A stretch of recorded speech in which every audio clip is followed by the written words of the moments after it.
The amusing paparazzi-style shots have included, among many others, Donald Trump getting a spray tan, the Queen, Camilla and Kate having their hair done, and David Beckham clad only in his pants and fluffy oven gloves cooking fish fingers for his wife Victoria. But until last month, the Queen was the photographer's #1 muse.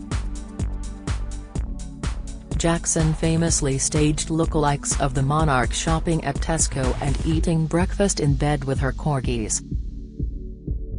Her passing put an immediate end to any more such pictures. Now, the mischievous photographer admits she lacks a convincing doppelganger for her biggest future moneymaker. "I don't really have a King Charles," she says with exasperation. 20 years after making the BBC series Double Take, she is in discussions about another TV show. Nothing is confirmed, but she lets slip that she is fascinated by Charles' irritation with leaking pens. The King vented his frustration with them during his proclamation and a separate book signing at Hillsborough Castle last month. "In my television series in the past, if there was a clip like that, I would always make a continuation from before to after, which is always fun. It's the guessing game of how did that moment arrive like that?" she explains. So she plans to reimagine it in some way? Absolutely, yeah, it's fun. But hang on, she has created cheeky scenarios of Charles before, so must have a lookalike. "Well, you never see his face if you look at my photos," she replies. Are there not tons of Charles lookalikes gearing up for duty? Not yet, she says. And I find it difficult to see what he looks like because he's got a mobile face. There is one Prince Charles guy who's great, but he's an impersonator. He doesn't necessarily look like King Charles. She has pressed pause for now, out of respect for the Queen, but insists, "We'll see what Prince Charles is like as king. He is very different from his mother, he doesn't zip up. Prince William is zipped, the Queen was zipped, Charles likes to talk." As devilishly frank with her words as her images, Jackson is an entertaining interviewee. We are meeting to discuss her recent photography competition, A Day in Your Life, which invites budding photographers of all ages to capture a slice of life, with the winning entries displayed at the Sochi Gallery. Jackson, who lives in London, looks incredible at 62 in skin-tight black leather trousers and high heels, offset by scarlet lips and platinum cropped hair. Her voice is gruff, she is working all hours running additional workshops and is exhausted. But 3 designer jackets hang off the back of a chair in preparation for our photo shoot, and when the camera flashes, she works the poses. Her own images typically test the boundaries of decency, tapping into questions of public voyeurism and the murky line between reality and falsehood. "My work is about the public perception of the celebrity or public figure, not about the public figure themselves," she explains. "It is trying to burst the bubble, our perception reached through the media, about them."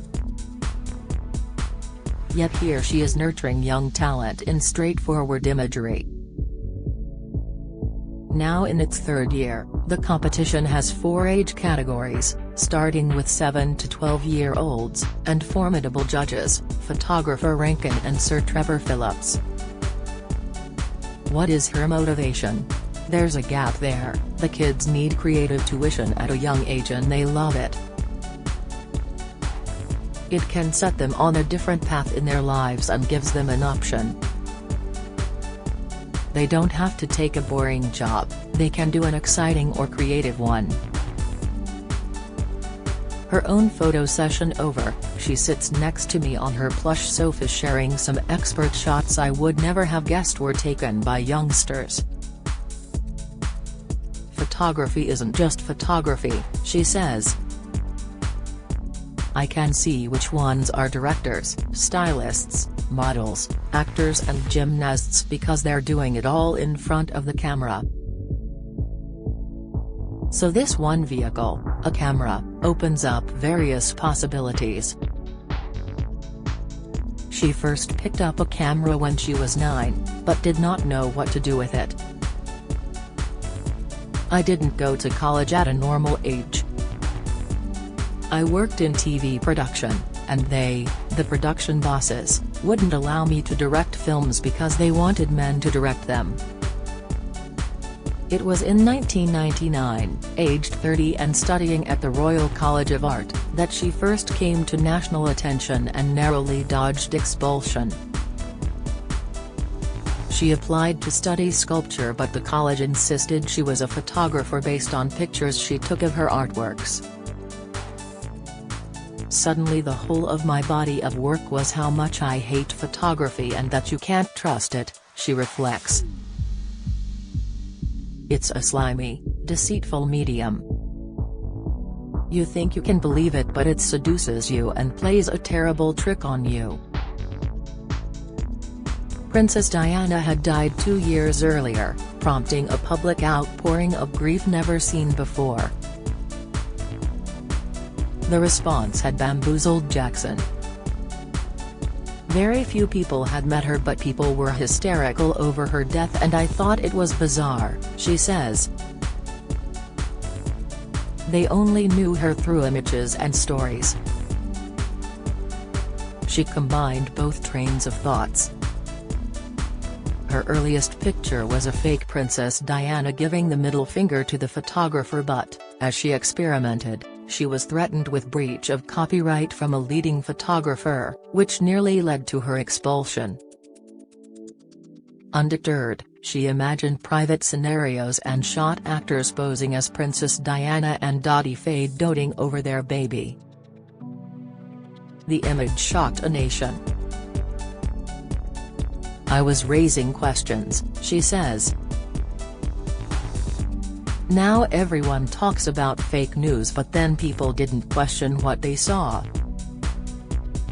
I've always been clear that these are actors with wigs or lookalikes. This is not real. Even today when my work goes viral on social media, people ask if it's real. She has nearly been arrested multiple times and was nearly sued for staging spoof pictures of Donald Trump appearing to be in a compromising situation in the Oval Office with Miss Mexico, and walking with the Ku Klux Klan. She has no regrets. I never put any work out unless I feel I can stand by it. End of story. She is a royalist, she stresses several times. An especially shocking image of the late Queen in the loo was about breaking taboos. You can't imagine the Queen on the loo but she too is human. It was trying to humanize her because the thing about imagery is that it totally desensitizes you to what the real person is like. It creates a false picture and a lie about the person around them. She has blurred reality on occasion by featuring real celebrities in the faux scenarios, notably Elton John with a doppelganger queen. To Alison's horror, she was once seated at the same table as the late monarch at a dinner. The host pointed Alison out. I thought, oh my God, I wish the ground would swallow me up and make me disappear, but she was smiling. She had a great sense of humor. The Queen consort is also a fan. I hear Camilla collects my books, Alison says. Her younger Camilla wearing the crown as she holds a cigarette and drink still goes viral, as does Bill Clinton receiving a bedroom massage. She has decided Islamic State is too dangerous a subject matter but did once do a show about Osama bin Laden. The anti-terrorist squad used to follow me around a bit, she recalls. and I got a few weird phone calls. You have to be careful, but I haven't done anything too tricky lately. She is currently planning something involving Ukrainian President Volodymyr Zelensky and Vladimir Putin. Does she worry about the latter's reaction? It depends on what I do. It depends on what he does. Her Putin lookalike lives in Poland, which is no good. I run after people down the street, it's terribly embarrassing. Can you imagine running after someone who looks like Putin saying, "Oh, you look exactly like Putin"? They're not actually going to be pleased. Her friend chased down a very good Zelensky lookalike in England a month ago, but he has got a full-time job, so she is still on the hunt for another one. All in all, it sounds like a thankless merry-go-round of exhausting work. Jackson spends days on a single photo shoot, styling every blade of hair into place. She snaps hundreds of photographs at a time. The reason why nobody's been consistent with copying my work is that the styling and the angles on the lookers are incredibly difficult to do, she says. If you don't get it absolutely right, it's not believable, the spell's broken. This year, she made £100,000 for a platinum sculpture of the Queen for her Platinum Jubilee. She has also created portraits of A-listers including Benedict Cumberbatch, Vanessa Redgrave, and Eddie Redmayne. Her father was George Hulbert Mowbray Jackson, who inherited the grand estate of Poulton Priory in Gloucestershire. Jackson has previously recalled there being an army of help servicing the home's tennis courts and petrol pumps for the family's motors. But she was left without a penny after it was left to her older brother upon her father's death, and he sold it for £11.5 million several years ago. I ask how she feels about that now. She chooses her words carefully. "It's just the way it is," she begins. "I don't think it's fair. It's a shame for women that inequality is unfair. It's a man's world." She perks up again when we talk about Britain leading the charge for global creativity. Over the years, we've had all sorts of movements, from the 60s to punk. Now, it's planned. We need to invest in creative education, it's for the benefit of everyone. It makes money for the person and the UK. She stifles a yawn, so I finish the interview. She will be up until late into the night reviewing more photographic entries. After the exhibition is over, maybe she will take a small break. "It would be great to just do straight portraits or scripted drama, you could half the workload," she says. "But I still haven't finished what I'm doing." There's always another story, isn't there?